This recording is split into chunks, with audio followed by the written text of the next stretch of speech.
everyone, welcome back to Gardening from Square One, and if you are new here, welcome. I'm Lynn, and in this video, this one is actually the beginning of what will become every 2 to 3 weeks walk and talk around the garden. So I'm just going to be showing kind of what's going on, the good, the bad, progress, any issues, and things like that. So please stay tuned. So the Crape myrtles are doing well. They definitely enjoyed all of the rainfall we received here at the beginning of this month. There's a ton of weeds down here, which is always the case. Weeding is a never-ending job in this yard. Ants, they just pop up overnight. Look at that. Oh my gosh, in this plant. I actually had a new conifer, small conifer that I had planted, and the ants killed it off. People think ants are harmless in the garden, but I beg to differ. Sorry for the noise back there. The mow and blow, and I guess trim guys are in my neighbor's yard right now. This busy bee Vitex is starting to bloom again, but the thing that I really want to focus on in this corner is from the window, I've been looking at the Arizona cypress behind it, and something really odd is going on back here, and I don't know what it is. So I need to get back here because it's infested with something. And if it's bagworms, oh my gosh. Okay. Thank goodness it's not bagworms. These are the cones that Arizona cypress trees will get. They're harmless. They can remain on the tree for a while, or you can, just cut off the stems on the outside. My understanding is it doesn't harm the tree, although I don't particularly care for the look, especially at the top. Look at the leader, what it's doing to the very top. But probably have this tree trimmed because the Arizona cypress trees that we planted a couple of months after moving into our home on this property, they're getting large enough now to where they can have their first trim during the late winter. Princess Anne is a David Austin rose, and these blooms are no longer fresh, but you can get an idea of the color. I need to deadhead these two. So the denim and lace Russian sage, I'm happy to report, I thought it was a goner. It is coming back, so I'm really happy to see that. Russian sage is such a tough plant. It's hardy all the way down to zone 4, all the way up to 9. And it can deal with the heat. It's drought tolerant. This ebb tide, I'm really considering moving it. I have another denim and lace Russian sage on my back patio.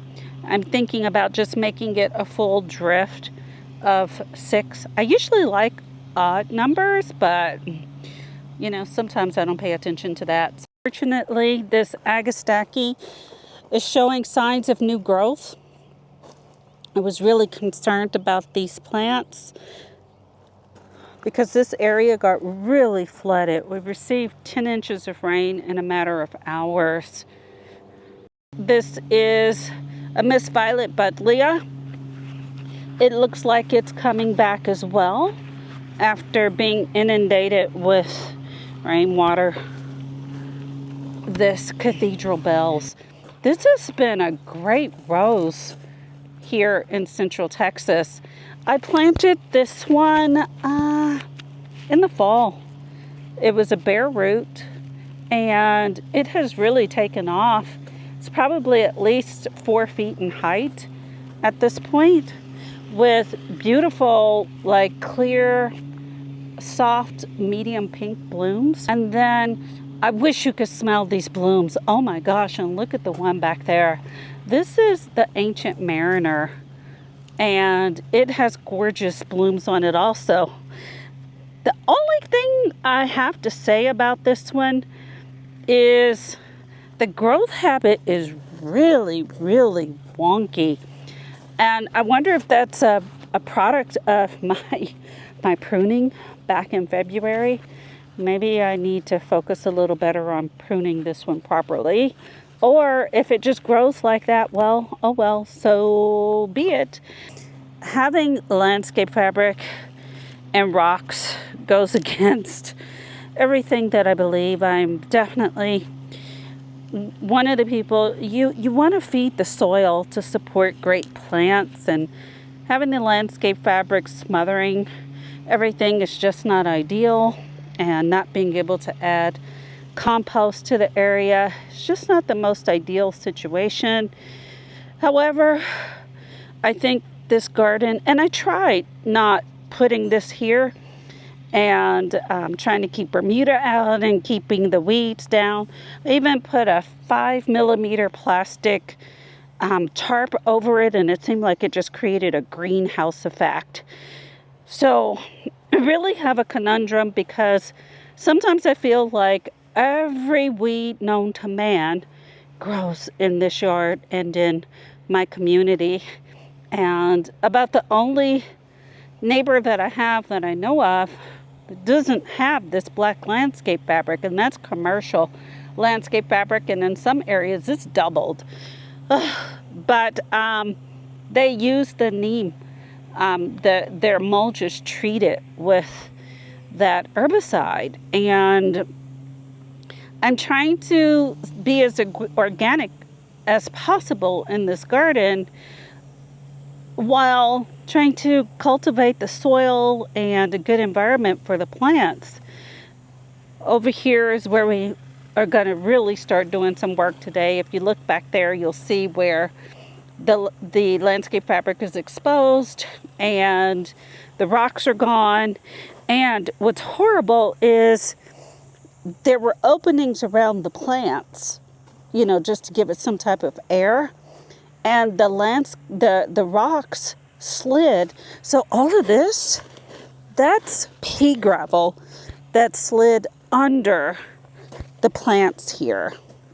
And this weed has been driving me bananas. And I can't get it out right now. It's going to require a little more than my tugging. But boy, look at that pretty bloom. This is, what is it? I'll pop it on the screen. It is one of the pink proven winners. Gosh, what's it? I can never remember the name of it, but it's something with an R. I want to say rosamantic, but it's not. Pink. But oh my gosh, look down here. This is a cat's meow Nepeta, and it looks like it could very well be alive. So I'm happy to see that. Needs to be cut back. I think I mentioned this in the last video, and I still haven't gotten out here to do it. But look at the bumblebee on the blooms. Such a gorgeous blue lavender on this Rocksteady Vitex.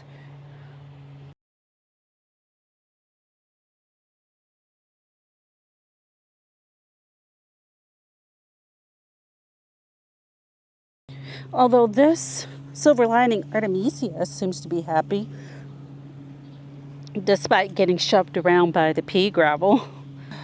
My Caryopteris just is not faring well. And I'm going to have to try and figure out what's going on. They have an app where you take a picture and it tells you, kind of tries to solve the problem with the plant.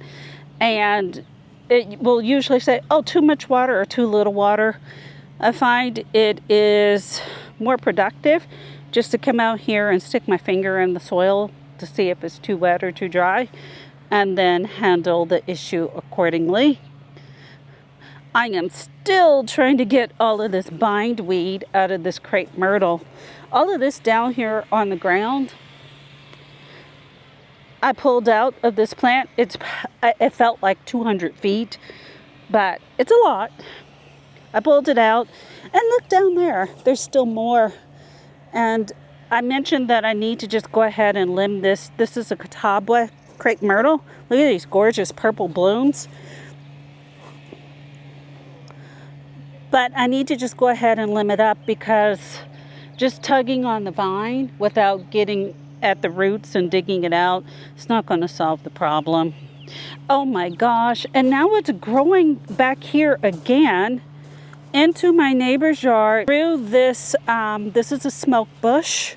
Interesting. Has such pretty flowers on it, but boy is it a thug. And more beautiful cathedral bell roses. Or actually, you know, that could be Scentuous. I think that's Scentuous. That's not cathedral bells. This is some unknown Crape Myrtle. It was supposed to be a Catawba, but clearly, look at the color, it's not. It is a deep pink. My husband likes it, so that's why it's still here.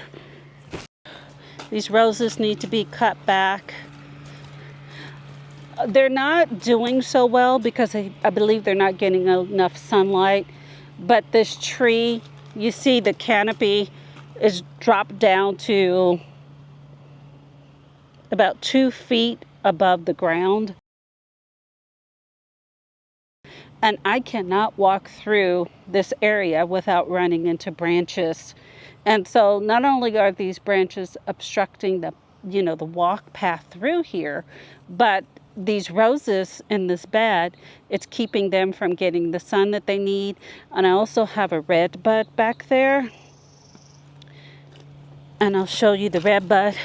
It is a Myrtle. It's supposed to have gorgeous burgundy leaves. It is a southern exposure, so it should actually get the color. However, and I planted it in the proper position, but the tree canopy that's drooping down is keeping it from getting the sun that it needs. And this East Friesland Salvia has a little different purple as compared to other salvias. It's a deep purple, but it's a soft deep purple. And that's what I like about this one. I'm on the fence regarding getting rid of this tea olive.